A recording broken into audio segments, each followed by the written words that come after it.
नमस्कार दोस्तों, मैं मोहन वर्मा। आज मैं एक ऐसे टॉपिक के बारे में बात करने जा रहा हूँ जो सभी को जानना चाहिए। आप सभी जानते हैं, परीक्षा की हम लोग बहुत ही अधिक तैयारी करते हैं, पढ़ने के लिए दिन रात मेहनत करते हैं, लेकिन जब रिजल्ट आता है तो कभी कभी होता क्या है कि जो बच्चा कमज़ोर पढ़ने में था वो अधिक मार्क्स ले आता है, और जिसने ज़्यादा मेहनत करी, ज़्यादा पढ़ाई किया, ज़्यादा लिखा, लेकिन फिर भी कम मार्क्स आता है। ये होता क्यों है?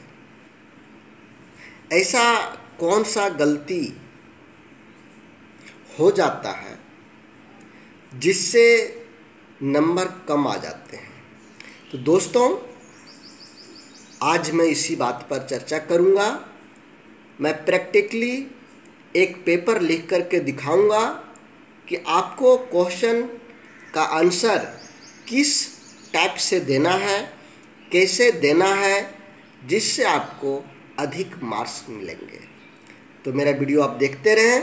आगे बढ़ने से पहले यदि आपने मेरा चैनल को सब्सक्राइब नहीं किया है तो सब्सक्राइब कर लें और बेल आइकन बटन को दबा लें। दोस्तों, आप एक चीज़ हमको बताइए, मार्क्स देने वाला कौन होता है?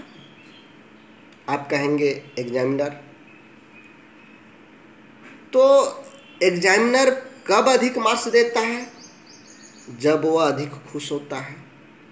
चाहे वह आपका लिखावट देखकर खुश हो, चाहे जो आपने लिखा है लिखने वाले शैली को देख कर के खुश हो, चाहे जो आपने लिखा है उसको देखकर खुश हो। जब वह खुश होता है तभी वह अधिक मार्क्स देता है। तो हम कैसे लिखें जो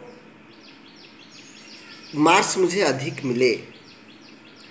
अब आप सोचिए, जिस एग्जामिनर के पास आपका कॉपी जाने वाला हो, वह घर से निकला, घर से निकलते समय उसके घर में कुछ खटपट हो गई, उसका माइंड वहीं ऑफ हो गया, रास्ते में ट्रैफिक लग गया, जाम में फंस गया, उसे जल्दी वहाँ जाना है, घर में यहीं थोड़ा देर हो गया और उसका माइंड टेंशन में आ जाता है। वहाँ पहुँचा और पहुँचने के बाद आपका पेपर पढ़ने के पहले उसके हाथ में एक ऐसे बच्चा का, एक ऐसे स्टूडेंट का पेपर मिलता है जिसकी हैंडराइटिंग बहुत सुंदर है, बहुत ही वेल ऑर्डर में लिखा हुआ है, लिखने की स्टाइल भी उसका अच्छा है। एक वहाँ पर वो देखा, उसके बाद एक दूसरे का कॉपी, सपोज दैट आपका कॉपी मिला। जैसे ही आपको देखता है आपका कॉपी, फर्स्ट में आपका 5 नंबर का या 5वें नंबर वाला प्रश्न आपका मिलता है। वहाँ वह देख रहा है, आप पूरा का पूरा सीधा लिखे हुए हैं, कहाँ क्या लिखे हैं उसे ढूंढने में दिक्कत हो रही है। एक तो घर से प्रेशर, एक रास्ते का प्रेशर, एक और अच्छा कॉपी वाला मिल गया था उसका प्रेशर, और आपका दिख रहा है। तो वहाँ पर आपने अच्छा लिखा है, लेकिन कैसे लिखना, सजा कर कैसे लिखा जाता है वो आपने नहीं किया। उसको पूरा का पूरा एक एक करके खोजना पड़ रहा है, कौन सा टॉपिक कहाँ पर लिखा है, कौन सा टॉपिक कहाँ पर घुसाया है। माइंड फ्लेक्स, माइंड में प्रेशर आ जाता है। जहाँ आपको सही लिखा है 10 का 10 नंबर मिलने चाहिए या 5 का 5 नंबर मिलने चाहिए, वहाँ 10 में 5 या 6 नंबर दे देगा, या 5 में 3 2 नंबर दे सकता है। आप चाह कर भी कुछ नहीं कर सकते। क्योंकि आपको नंबर दिया है, आपका एक गलती देखा, एक मिस्टेक देखा, उसको काट दिया। लेकिन यदि हम उसी को सजा के लिखें तो उसका ध्यान आपके कॉपी की ओर चल जाएगा, वो खुश हो जाएगा। क्यों नहीं आपका हैंडराइटिंग खराब हो, क्यों नहीं आप कम जानते हो, फिर भी यदि आपने अच्छा ढंग से लिखा है तो आपको अधिक नंबर मिलेंगे।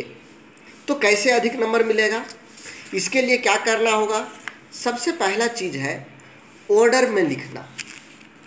होता क्या है कि आपने पहले 5 नंबर का क्वेश्चन लिख लिया, ये क्वेश्चन नंबर 5 जो है उसका उत्तर लिखा, फिर आपने 12वें नंबर पर क्वेश्चन है उसको लिखा, फिर 13वें नंबर न लिख करके 17वें नंबर में जो क्वेश्चन है उसको लिखा।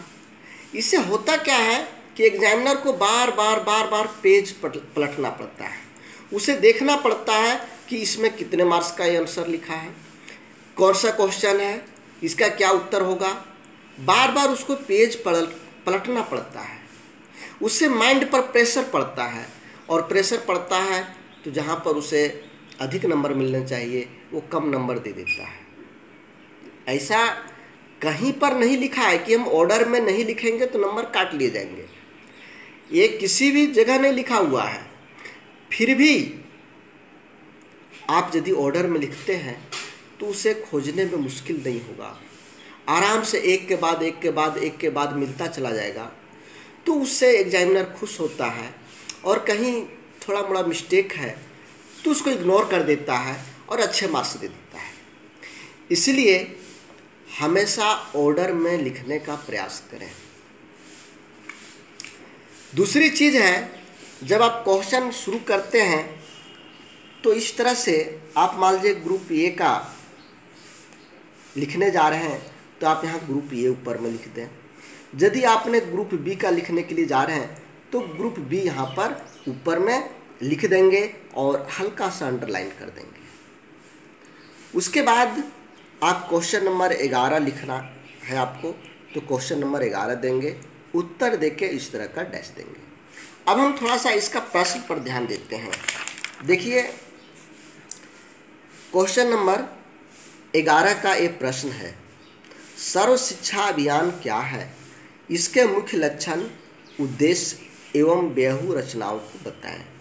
इसमें देखिए एक साथ में 4 प्रश्न है, क्या है, मुख्य लक्षण, उद्देश्य और व्यूह रचना। यहाँ पर 4 प्रश्न एक साथ दिया हुआ है, मतलब आपको 4 टॉपिक अलग अलग टॉपिक बनाने होंगे। यदि हम एक साथ लिख देंगे तो पता नहीं चलेगा कि मुख्य लक्षण किधर है, व्यूह रचना किधर है, उद्देश्य किधर है। इसलिए हमको 4 टॉपिक बनाना होगा। 4 टॉपिक कैसे बनाएंगे? सबसे पहला था सर्व शिक्षा अभियान क्या है, तो आप इस तरह से सर्व शिक्षा अभियान देख के डैश दे देंगे, इसको अंडरलाइन कर दें, और टॉपिक को आप ब्लैक पेन से लिखें। ब्लैक पेन से इसलिए कि ये हटके है और तुरंत नज़र आ जाएगा। फिर उसके बारे में आप यहाँ लिखने के लिए शुरू करें। जब लिखते जाएंगे तो जो मुख्य बिंदु है उसमें आप अंडरलाइन कर दें, शैक्षिक कार्यक्रम, इसमें मुख्य लाइन है, इसमें अंडरलाइन कर दीजिए। 6 से 14 वर्ष आयु, ये मुख्य बातें हैं, इसको अंडरलाइन कर दीजिए। इस तरह से एक टॉपिक का जब मेरा लिखने हो जाएगा तो सटा के दूसरा टॉपिक नहीं लिखेंगे, एक लाइन आप यहाँ छोड़ दें। एक लाइन छोड़ने के बाद आप दूसरा टॉपिक लिखने के लिए शुरू करें। यहाँ पर जब आप दूसरा टॉपिक लिखने के लिए शुरू करेंगे तो इसी तरह से दूसरा टॉपिक का हेडिंग आप ब्लैक पेन से लिखेंगे, इसको अंडरलाइन कर देंगे। फिर इसे आप या तो पॉइंट बाय पॉइंट लिखें या सीधा लिखें। फिर जैसे ही ये दूसरा टॉपिक आपका ख़त्म हो जाएगा, तीसरा टॉपिक लिखने के लिए एक लाइन छोड़ दें, अर्थात पैराग्राफ चेंज कर दें, और यहाँ पर फिर तीसरा टॉपिक लिखेंगे। इस तरह से फिर लिखेंगे, फिर आपका चौथा टॉपिक आएगा। ऐसा करने से शिक्षक का नज़र आपके कॉपी पर ज़्यादा अच्छा से जाएगा, अट्रैक्टिव होगा। आप क्यों ना आपका ये हैंडराइटिंग ख़राब रहेगा, लेकिन आप ये पॉइंट बाय पॉइंट लिखेंगे, टॉपिक बाय टॉपिक लिखेंगे, तो आपको ज़्यादा नंबर मिलेगा। तो दोस्तों, मैं समझता हूँ ये वीडियो आपको अच्छा लगा होगा।